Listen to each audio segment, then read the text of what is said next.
Si hablamos de éxito, ¿qué podemos decir? Tú 4 meses en el mercado con Santana Snacks y ya estás en... 150 tiendas. ¿Y cuál es el secreto? Antojitos orgánicos y una historia auténtica. Somos más que una chip. Somos un movimiento.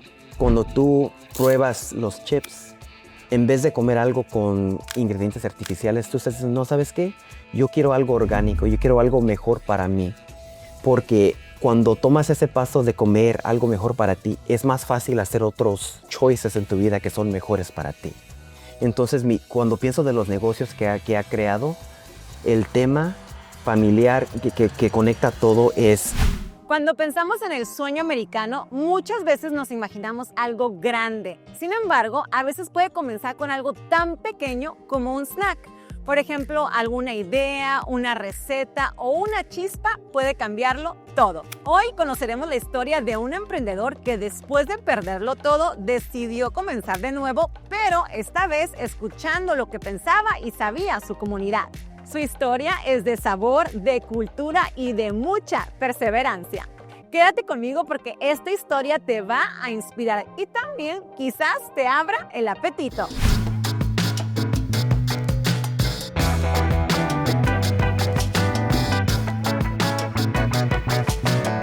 Hablemos de este producto de Santana Snacks. ¿Por qué es tan especial para ti esta ciudad que hasta le pusiste a tu negocio, a tus snacks así?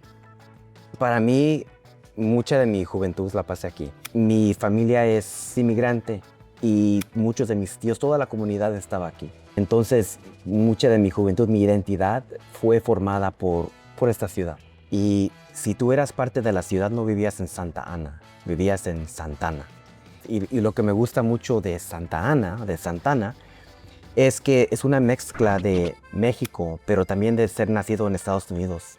Estás en la calle, estás escuchando a Ramón Ayala, a Old School Funk, tienes tus antojitos con chile Valentina, es una mezcla y para mí esa mezcla es lo que yo quiero compartir con el mundo. Yo siento que cada persona tiene su propio Santana. Vives en Los Ángeles, en Chicago, en Alabama, no importa, tienes una comunidad que tú sientes que es tuya. ¿Cómo nace la idea detrás de estos papitas tan deliciosas? Yo le digo papitas, no sé cómo si son, ¿cómo le dices tú, por ejemplo? ¿Sí? Snacks, obvio. Snacks, pero... corn chips. Corn chips, okay. Ajá. Mucho de eso también salió aquí de vivir en Santana. Yo me acuerdo que los domingos aquí era casi como Disneylandia. Veníamos y estaba llenísimo de gente. Habían tiendas de bautismo, tiendas de quinceañera, pero también estaban los paleteros, los raspados, las señoras que vendían la fruta picada. Y me acuerdo que agarrabas tu bolsa de snacks y le ponías cueritos o chile, limón, todo. Tomabas un snack y lo hacías tuyo. Entonces, cuando yo tenía una idea de hacer una marca, miré dos cosas. Los antojitos que nos encantan tanto están llenos de muchos químicos, de muchas cosas artificiales y a la comunidad le está haciendo mucho daño. Ahora, los snacks que son better for you, mejor para ti, ni uno hablaba de la experiencia cultural que yo tenía. Y para mí eso era importante porque ser bicultural de México, nacido en Estados Unidos, es una mezcla. Entonces dije, ¿cómo puedo tomar esos antojitos, esa experiencia, pero hacerlo orgánico con un toque de premium? La primera cosa fue, hay que entender al mercado. Y lo interesante es, yo no empecé con la idea de un chip. Yo entrevisté a mi comunidad y a la comunidad que comía snacks y les dije, ok, ¿cuáles son las cosas que tú valoras en un producto? ¿Quieres que sea orgánico, non-GMO, vegan? Esa es una cosa. La otra es, si pudieras tener un snack más saludable, ¿qué te gustaría? Entonces, basado en eso, llegamos a la idea de los sabores de los chips. Después de eso, ok, ahí está la idea. ¿Cómo encuentras la producción, las muestras, los sampling? ¿Cómo empiezas a crear una comunidad desde el principio para que cuando lances ya tienes esa comunidad lista para apoyarte a crecer? Entonces fue un proceso. O sea, qué increíble. Tú no sabías necesariamente lo que ibas a lanzar. Tú nomás querías hacer algo para la comunidad en cuestión de antojitos, pero no sabías qué. Exactamente. ¡Wow! Yo ya probé las papitas, como yo les digo, los corn chips, y están deliciosas. Gracias. O sea, ¿cómo encuentras ese sabor tan auténtico, aparte con 3 ingredientes nada más? ¿Cuál es el secreto? Mi mamá sabe cocinar de lo mejor, entonces yo aprendí el sazón de ella. Entonces, para hacer este producto, no es solamente que llegamos y decimos, ¿sabes qué? Queremos hacer una corn chip. No, hay fases de probar muestras. La sal, mucha sal, poquita sal, el aceite, qué tanto de crujiente. Todo eso fue un proceso. Tuvimos taste tests, más de 100 personas probaron el chip antes de que saliera a la venta. Entonces, Y personas, perdón que te interrumpa, pero personas que conocías, que no conocías, porque también es importante el bias. oh yeah, era una combinación. Primos, tíos, tías, Ajá. pero también en la universidad de Fullerton hicimos un blind taste study, que estudiantes que estaban pasando les preguntaban qué piensas de estos chips, qué cambiarías, y basado en todo eso llegamos al sabor que era pues auténtico.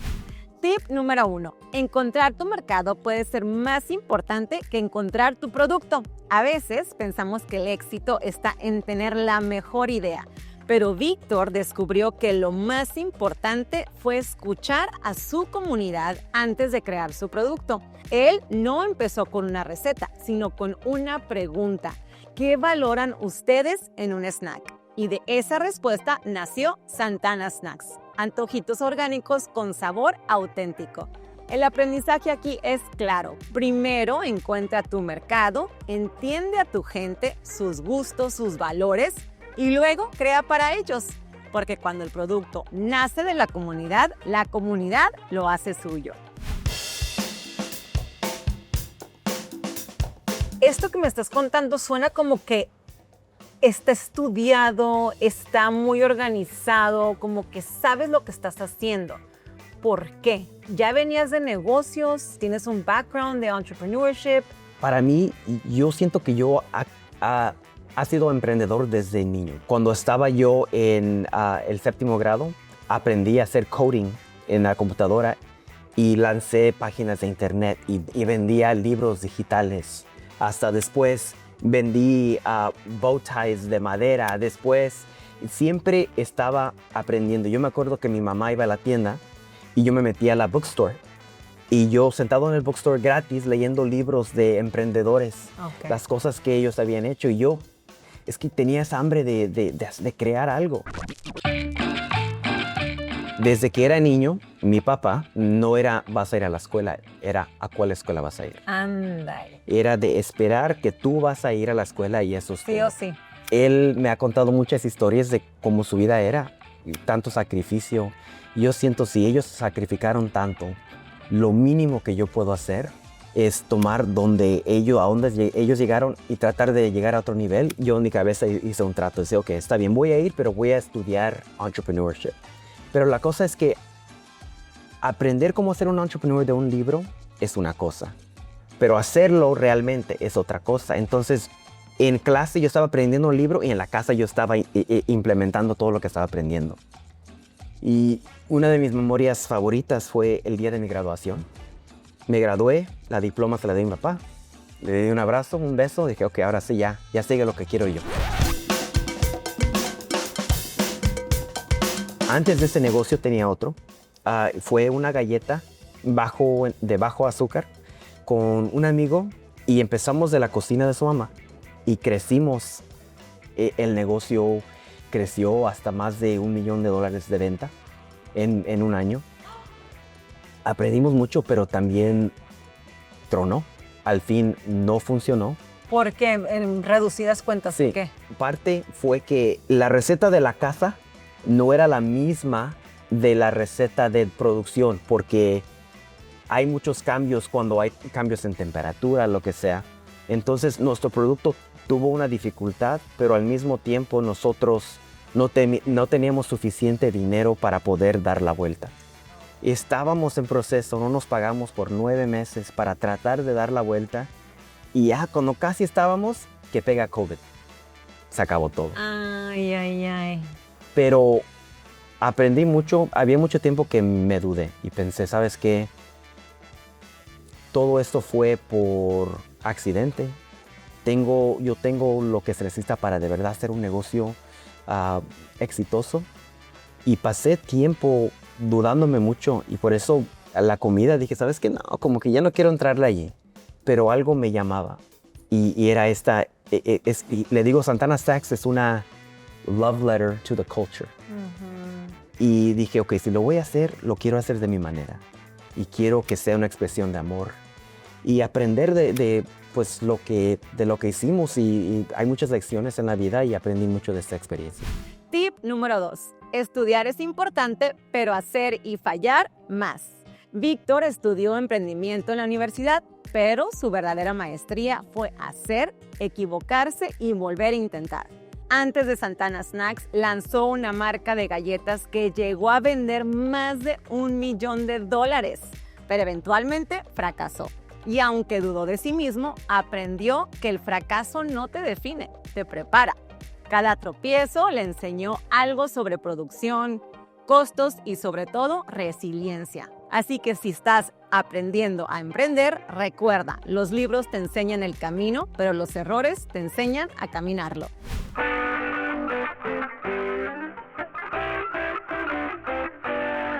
¿Cuánto fue la inversión inicial? La inversión inicial, si veo todo el proceso hasta llegar a lanzar, eran como $75,000. Pero no tiene que costar tanto tener un negocio de comida. Pero esto, por el tipo de negocio que era, por el marketing, por el supply chain, era una inversión más grande.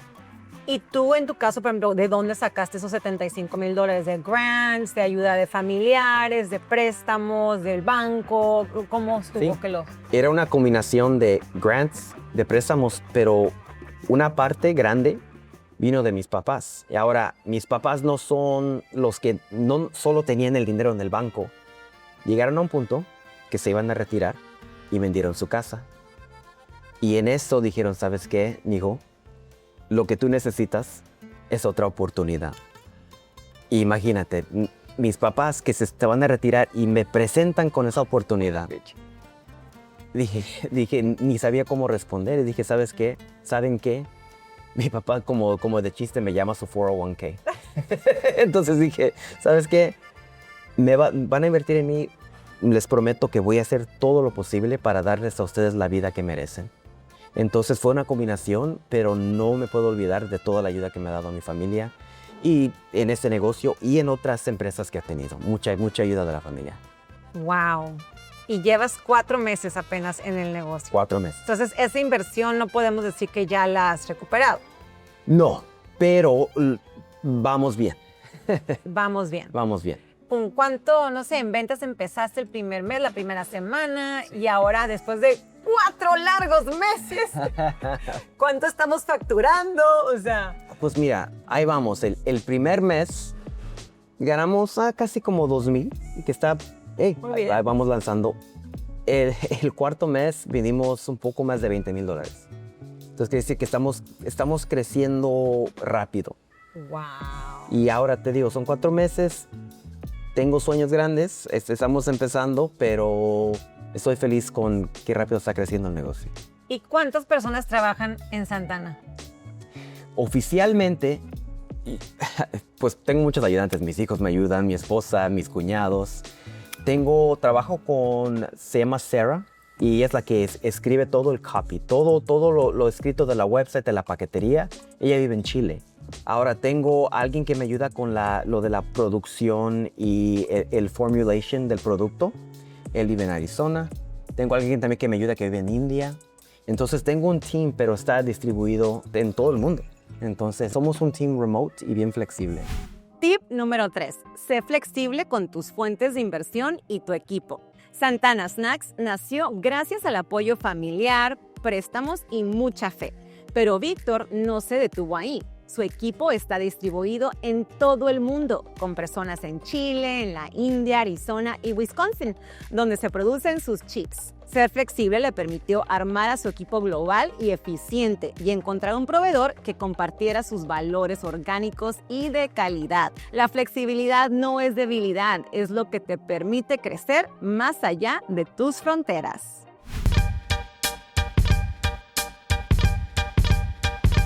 Ok, Víctor, cuéntanos, ¿dónde estamos? Ahorita estamos en la warehouse en City of Industry. Ahora, lo interesante es que los chips se hacen en Wisconsin, pero se envían aquí a la warehouse en City of Industry. De aquí los repartimos. ¿Y por qué desde Wisconsin? Por varias razones. Por una es el maíz, el costo, el precio. Y la otra es, nosotros entrevistamos a muchos Vendors, proveedores. Exactamente. Y para una marca que apenas está lanzando, para que una compañía quiera trabajar contigo es un riesgo. Entonces ellos dieron la visión y el producto sabe rico y por eso escogimos a ellos. ¿Y cómo los encontraste? ¿Buscando? Mira, yo he hecho muchos errores en otros negocios y la cosa más importante para mí es el supply chain. Por ejemplo, si me llega una orden de Costco, que pueda de repente crecer rápido. Y para eso se tiene que planear. Yo tengo un amigo que también es un consultant y él tiene muchas conexiones. Y él fue el que me ayudó primero a entrevistarlos. Luego yo fui a Wisconsin. Y de allí ya cuando tenía la relación, es cuando dije, ¿sabes qué? Ellos son los con los que quiero trabajar. A la hora de tú ordenar con esta compañía de Wisconsin, tienes que pedir un mínimo de ¿cuántos? De esta compañía, depende de la compañía, pero el minimum run son 16 pallets. Cada pallet tiene 500 bolsas. Entonces imagínate, si yo me estoy lanzando de idea y de repente tengo 16 pallets, y no solo eso, el producto es orgánico. Tengo entre 5 a 6 meses para venderlo todo. Entonces es un riesgo. Pero para minimar el riesgo, se tiene que planear, tener ventas ya por pre-orders adelantadas. Exactamente. Bueno, vamos a ver el producto para que vean exactamente de qué estamos hablando.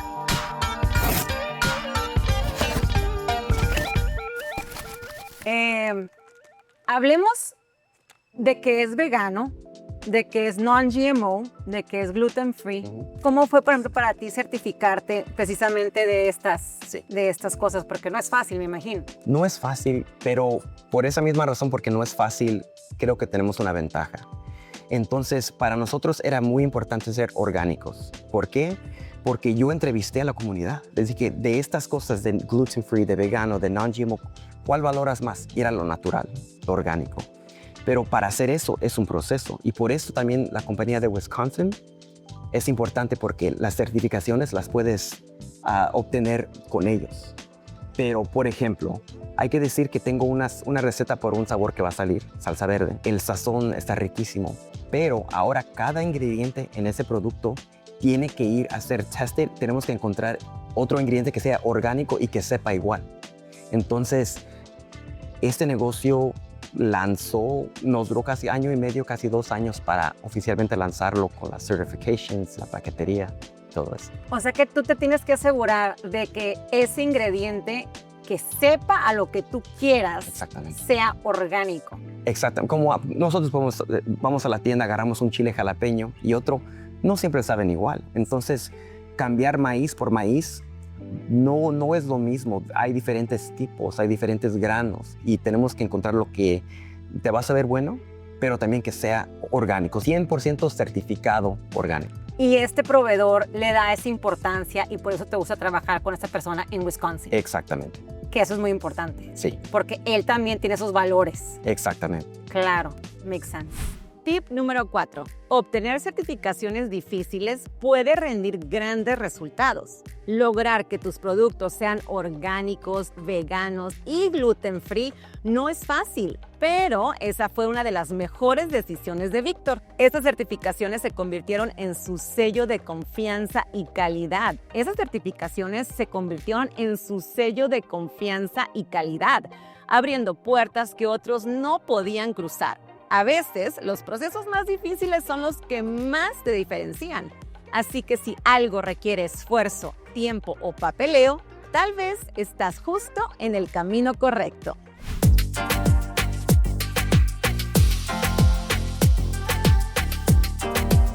Cuatro meses, 150 tiendas y contando. ¿Cómo ha sido eso? Estamos en una de ellas. Sí. Son 150 tiendas en 4 meses? Cuando me pongo a pensar de la razón en inglés se llama product market fit. Puedes tener un producto, pero si el cliente no lo quiere, no importa. Entonces lo que hicimos nosotros también en la estrategia, miramos cuáles son las tiendas que queremos que vendan nuestro producto. ¿Qué son las cosas que valoran esas tiendas? Basado en eso, era lo cultural, lo auténtico, lo premium y lo orgánico. Entonces, cuando lanzamos, muchas de esas tiendas vinieron y nos buscaron a nosotros. Porque tú tenías el objetivo de esas tiendas y entonces you kind of catered Yes. your product a la hora de ponerlo ahí, ¿o cómo? Yeah, la historia es cultural, es chicana, pero este producto se va a vender en tiendas naturales, orgánicas, Whole Foods. ¿Cuáles productos ya están allí? ¿Cuáles productos son los que ya son exitosos? ¿Qué cosas tienen en común? Y ahora, ¿cómo tomo esas cosas y lo conecto a la cultura, a la historia? Entonces, si te puedo decir así, at a high level, historia auténtica, porque los videos, desde que empezamos el negocio, yo he estado tomando videos de lo bueno, de lo malo, entonces la historia ya estaba allí. Sí, la historia con el corazón. Exactamente. Y combinado con las tiendas donde nos queríamos enfocar, eso fue lo que nos ayudó.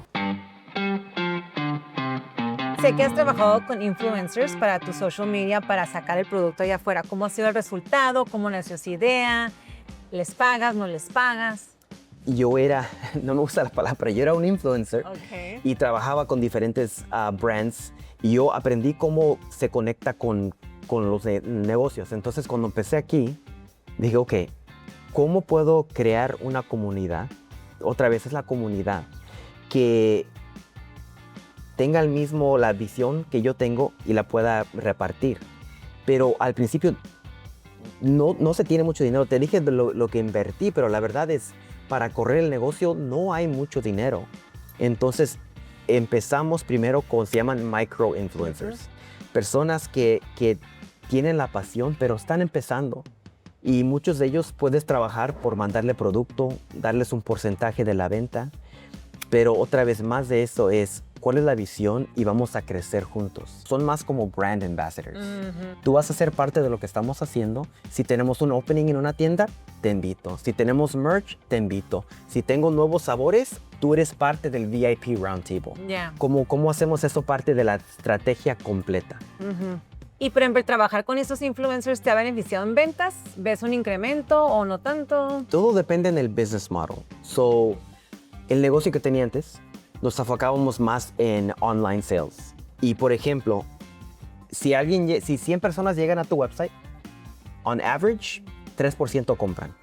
Ok, ese es un average conversion rate, se llama. Un influencer convertía al 8%. Wow. Porque there's a trust there. Ahora que nosotros estamos trabajando más con tiendas, el ROI no es tan directo. Pero sí se siente. Cuando una tienda viene y va a nuestra página, todo eso ayuda a crear social proof, todo eso dice la historia. Y por esas razones hemos recibido oportunidades grandes, pero no se mira tan directamente. Tip número 5. El Product Market Fit aplica para productos y para personas.